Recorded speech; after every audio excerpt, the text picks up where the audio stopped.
आज हम राजस्थान सूरजस का करंट जीके देखेंगे, जो हर तरह के कंपटीशन एग्ज़ाम के लिए महत्वपूर्ण है। चाहे आरएस हो, सेकंड ग्रेड हो, फर्स्ट ग्रेड हो, सबके लिए महत्वपूर्ण है।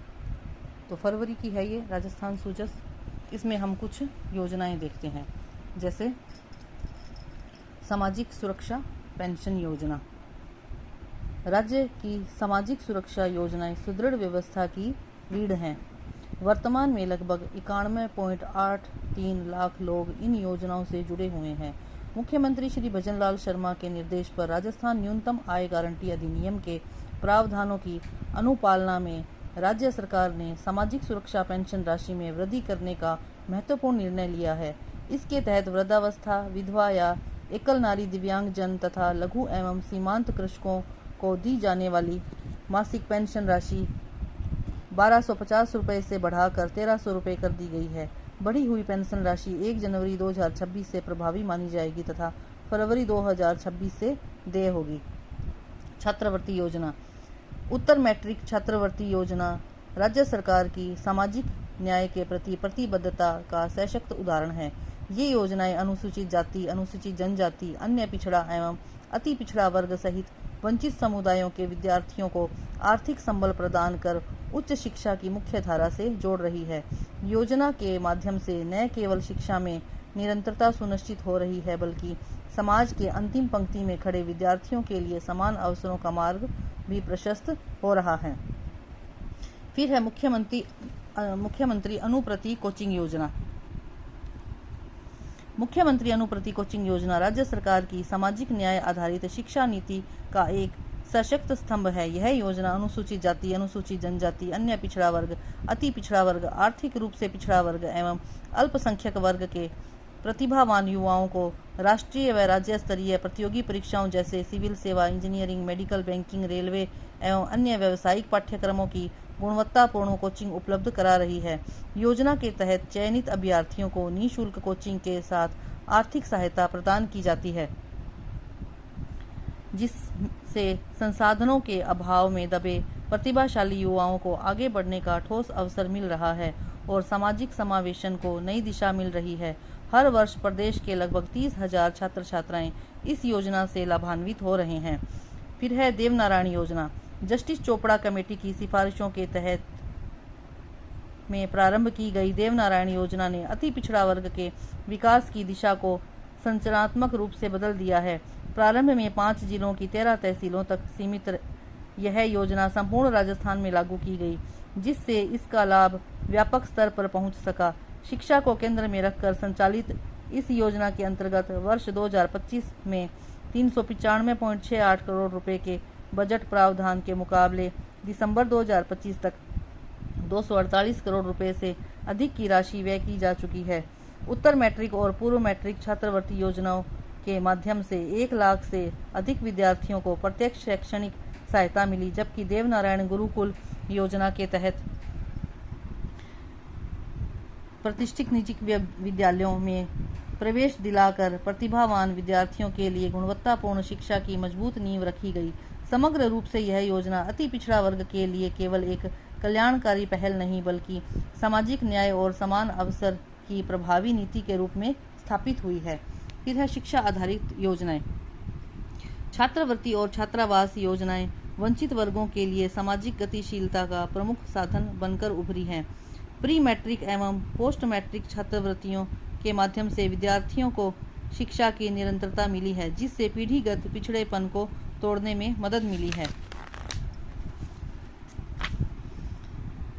नशा मुक्ति। मुख्यमंत्री श्री भजनलाल शर्मा के संवेदनशील मार्गदर्शन में विभाग द्वारा उन युवाओं का हाथ थाम रहे हैं जिन्होंने नशे की गिरफ्त में अपना सब कुछ लगभग खो दिया था। प्रदेश में संचालित नशा मुक्ति केंद्र आज सिर्फ इमारतें नहीं, बल्कि उन परिवारों की उम्मीद है जिन्होंने अपने बच्चों को खोने का डर देखा है। सामाजिक न्याय एवं अधिकारिता विभाग द्वारा प्रदेश में 82 लाइसेंस शुदा गैर अनुदानित, 10 राज्य सरकार द्वारा अनुदानित और 38 भारत सरकार द्वारा अनुदानित नशा मुक्ति केंद्र संचालित किए जा रहे हैं। मुख्यमंत्री श्री भजनलाल शर्मा की स्पष्ट सोच है कि राजस्थान का कोई भी युवा नशे की लत से अकेले ना लड़े। इसी भावना के तहत राज्य सरकार ने वर्ष 2025 के बजट में 10 करोड़ रुपए का प्रावधान करते हुए श्री गंगानगर, हनुमानगढ़, जैसलमेर और बाड़मेर सहित 10 जिलों में 25-25 बेड क्षमता के नशा मुक्ति केंद्र स्थापित किए हैं। आज ये केंद्र पूरी क्षमता से संचालित हैं और सैकड़ों युवा नशे से बाहर निकलकर फिर से अपने सपनों की ओर कदम बढ़ा रहे हैं। पालनहार योजना। पालनहार योजना का उद्देश्य अनाथ एवं संरक्षण की आवश्यकता रखने वाले बच्चों को पारिवारिक वातावरण में शिक्षा और पालन पोषण उपलब्ध कराना है। इस योजना में अनाथ बच्चे, विधवा या तलाकशुदा महिला के बच्चे, जेल में बंद माता पिता के बच्चे, गंभीर रोगों या HIV एड्स से पीड़ित माता पिता के बच्चे, नारी निकेतन में रहने वाली महिलाओं के बच्चे, लावारिस या परित्यक्य बच्चे तथा विशेष योग्य जन के बच्चे शामिल हैं। अनाथ श्रेणी के 0 से 6 आयु वर्ष के बच्चों को 1500 रुपये तथा 6 से 18 वर्ष की आयुओं को 2500 रुपये प्रति माह दिया जाता है। इसके अलावा अन्य श्रेणी के 0 से 6 साल तक के बच्चों के लिए 750 रुपये तथा 6 से 18 वर्ष तक के बच्चों के लिए 1500 रुपये प्रति माह दिए जा रहे हैं। कन्यादान योजना। मुख्यमंत्री के सुशासन में संचालित यह योजना न केवल आर्थिक सहायता प्रदान कर रही है बल्कि डिजिटल सुशासन के माध्यम से पारदर्शी व्यवस्था की मिसाल भी पेश कर रही है। मुख्यमंत्री श्री भजनलाल शर्मा के संवेदनशील नेतृत्व में वर्ष 2023-24 से अब तक 14,261.86 लाख रुपए व्यय कर 34,704 कन्याओं को लाभान्वित किया जा चुका है। योजना के तहत SC, ST एवं अल्पसंख्यक BPL परिवार को विवाह पर 31,000 रुपए की आर्थिक सहायता दी जाती है। शेष सभी BPL परिवार, अंत्योदय परिवार, आस्था कार्डधारी विधवा महिलाएं, विशेष योग्य जन पालनहार योजना अंतर्गत लाभान्वित कन्याओं और महिलाओं को 21,000 रुपए की आर्थिक सहायता दी जाती है। यही नहीं, विभाग द्वारा बेटियों को शिक्षा के आधार पर अतिरिक्त प्रोत्साहन राशि भी देय है। यदि बेटी 10वीं पास है तो 10,000 रुपये और यदि स्नातक है तो 20,000 रुपये की अतिरिक्त प्रोत्साहन राशि भी मिलती है। दिव्यांगजनों के लिए नीतियाँ। विभाग की नीतियाँ दिव्यांगजनों को कल्याण का विषय नहीं बल्कि अधिकारों के सहयोग के रूप में स्थापित करती है। दिव्यांग पेंशन, सहायक उपकरण और पुनर्वास सेवाओं के माध्यम से दिव्यांगजन आर्थिक और सामाजिक रूप से सशक्त हो रहे हैं। दीर्घकालीन विकास में भूमिका। मुख्यमंत्री श्री भजनलाल शर्मा के दीर्घकालीन और दूरदर्शी सोच से विभाग समावेशी विकास की नींव रख रहा है। यह सुनिश्चित कर रहा है कि आर्थिक प्रगति का लाभ समाज के प्रत्येक वर्ग तक पहुंचे और कोई भी नागरिक विकास प्रक्रिया से वंचित ना रहे।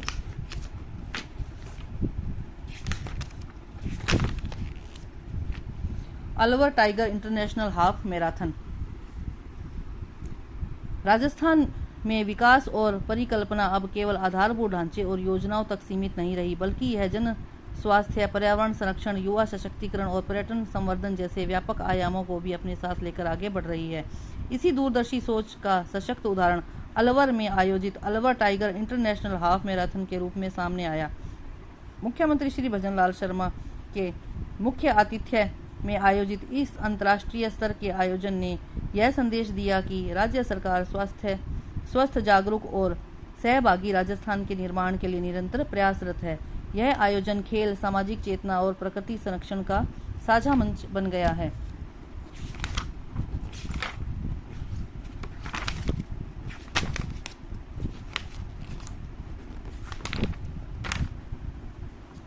राजस्थान निवेश प्रोत्साहन योजना RIPS इसकी फुल फॉर्म है। नीति का उद्देश्य है राजस्थान में इजी ऑफ डूइंग बिजनेस को बेहतर बनाना एवं व्यवसाय की लागत कम करना, घरेलू एवं वैश्विक निवेश आकर्षित करना, संतुलित क्षेत्रीय विकास एवं व्यापक रोजगार सृजन, राजस्थान को $350 बिलियन अर्थव्यवस्था की दिशा में अग्रसर करना, हरित विकास, निर्यात संवर्धन एवं क्षमता विकास को बढ़ावा देना। नीति का कार्यक्षेत्र। नीति 8 अक्टूबर 2024 से प्रभावी है, 31 मार्च 2029 तक लागू रहेगी। केवल राजस्थान में किए गए निवेश पर उत्पन्न रोजगार को ही प्रोत्साहन हेतु मान्य किया जाएगा।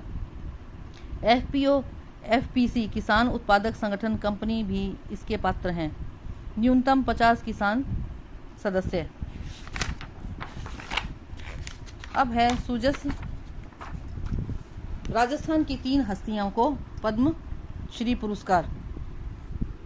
अब ये देखिए, गफरुद्दीन मेवाती जोगी कला।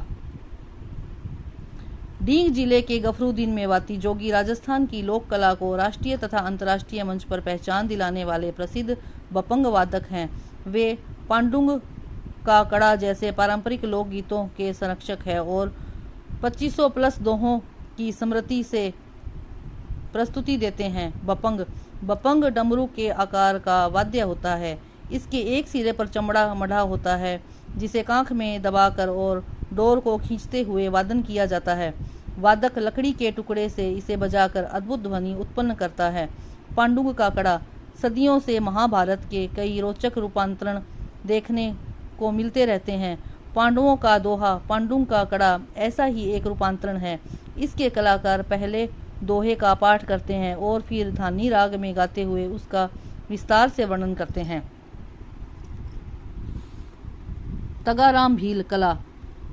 जैसलमेर के तगाराम भील अलगोजा वादक और आदिवासी संगीत परंपरा के सशक्त प्रतिनिधि हैं। इन्होंने 3 दशकों से अधिक समय से राजस्थान की सांस्कृतिक धरोहर को देश विदेश में प्रसारित किया है। वर्ष 1981 में जैसलमेर के मरु महोत्सव से उनका मंचीय सफर शुरू हुआ जो 1996 में फ्रांस तक पहुंचा। अलगोजा समान आकार की 2 चोंच वाली बांस की बांसुरियों की जोड़ी होता है। इस पर 5 उंगलियों के लिए छिद्र और प्रत्येक बांसुरी पर एक संकीर्ण मुखनाल होता है। दोनों बांसुरी वादक द्वारा एक साथ फूंकी जाती है। इसे अलवर राजस्थान के मेव समुदाय द्वारा उनके लोक और जनजातीय गीतों के साथ संगत वाद्य के रूप में उपयोग किया जाता है। स्वामी ब्रह्मदेव जी महाराज समाज सेवा के लिए। स्वामी ब्रह्मदेव जी महाराज ने दिव्यांग बच्चों की शिक्षा और सशक्तिकरण के लिए अद्भुत कार्य किया है। स्वामी ब्रह्मदेव महाराज श्री गंगानगर में श्री जगदम्बा अंध विद्यालय के संस्थापक हैं। उन्होंने 13 दिसंबर 1980 को श्री जगदम्बा अंध विद्यालय की स्थापना की जो दृष्टिबाधित बच्चों के लिए मुफ्त शिक्षा, छात्रावास और देखभाल की सुविधा उपलब्ध कराता है। इस संस्थान में मूक बधिर विद्यालय भी संचालित किया जाता है। देश का पहला ब्रेल लिपि एटीएम वर्ष 2007 में श्री जगदम्बा अंध विद्यालय में देश का पहला ब्रेल लिपि युक्त एटीएम स्थापित किया गया जो दृष्टिबाधितों के लिए एक बड़ी उपलब्धि मानी गई। अब सूजस प्रश्नोत्तरी देखते हैं। पहला है, भारत का पहला वैश्विक स्तर पर आधारित सूचकांक रिस्पॉन्सिबल नेशंस इंडेक्स किसने जारी किया? श्री रामनाथ कोविंद। हाल ही में पद्म भूषण पुरस्कार के लिए श्री पीयूष पांडे मरणोपरांत को निम्न में से किस क्षेत्र में योगदान के लिए चुना गया? कला। 77वें गणतंत्र दिवस परेड में बीकानेर की उस्ता कला आधारित झांकी golden touch of the desert रेगिस्तान का सुनहरा स्पर्श को पॉपुलर चॉइस श्रेणी में कौन सा स्थान मिला? तीसरा।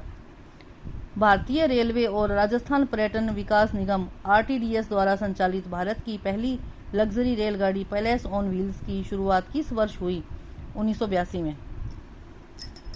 देश में 10 लाख युवाओं को एआई प्रशिक्षण देने के लिए एआई स्किल्स कार्यक्रम की शुरुआत कहां से की गई? Jaipur. Global cyber peace summit 2.0 में राजस्थान के किस विश्वविद्यालय को सेंटर ऑफ एक्सीलेंस अवार्ड से नवाजा गया? National law university Jodhpur. उत्तर भारत का पहला फास्फेट उर्वरक संयंत्र कहां स्थापित किया जा रहा है? चित्तौड़गढ़। भारत सरकार की नवीनतम वार्षिक रिपोर्ट 2024-25 के अनुसार ऊन उत्पादन में राजस्थान देश के कितने प्रतिशत उत्पादक के साथ प्रथम स्थान पर है? 47.85%। बरबर माता का मंदिर कहाँ स्थित है? छोटी सादड़ी। प्रसार भारती ने देश भर के डिजिटल रचनाकारों को सशक्त बनाने के लिए डीडी न्यूज पर किस पहल की शुरुआत की है? Creators corner. किस वन्यजीव अभयारण्य को राजस्थान का 19वां इको सेंसिटिव जोन घोषित किया गया है? कुंभलगढ़ अभयारण्य। भीलवाड़ा की 17 वर्षीय जिजीविषा जोशी ने किस क्षेत्र में देश रत्न पुरस्कार व इंडियन ग्लोरी पुरस्कार जीतकर अंतर्राष्ट्रीय स्तर पर पहचान बनाई है। लेखन। हाल ही में राजस्थान के किस कृषि उत्पाद को जीआई टैग दिया गया? नागौरी अश्वगंधा। देश का पहला अमरूद महोत्सव कहाँ मनाया गया? सवाई माधोपुर। जर्मनी में जैविक खाद्य पदार्थों और कृषि को समर्पित विश्व की सबसे बड़ी प्रदर्शनी बायोफेक 2026 को भारत को किस पुरस्कार के लिए नामित किया गया है? Country of the year. विश्व का एकमात्र वृक्ष मेला किस स्थान पर आयोजित होता है? खेजड़ली गांव, जोधपुर। मरु महोत्सव 2026 की थीम क्या रही? Beats of the Thar. राज्य सरकार द्वारा मातृ एवं शिशु स्वास्थ्य तथा पोषण को सुदृढ़ करने के लिए कौन सा अभियान चलाया गया? प्रेरणा अभियान 2.0। राजस्थान सरकार की नवीनतम वार्षिक रिपोर्ट 2024-25 के अनुसार दूध उत्पादन में राजस्थान देश के 14.82% के योगदान के साथ कौन से स्थान पर है? दूसरे स्थान पर।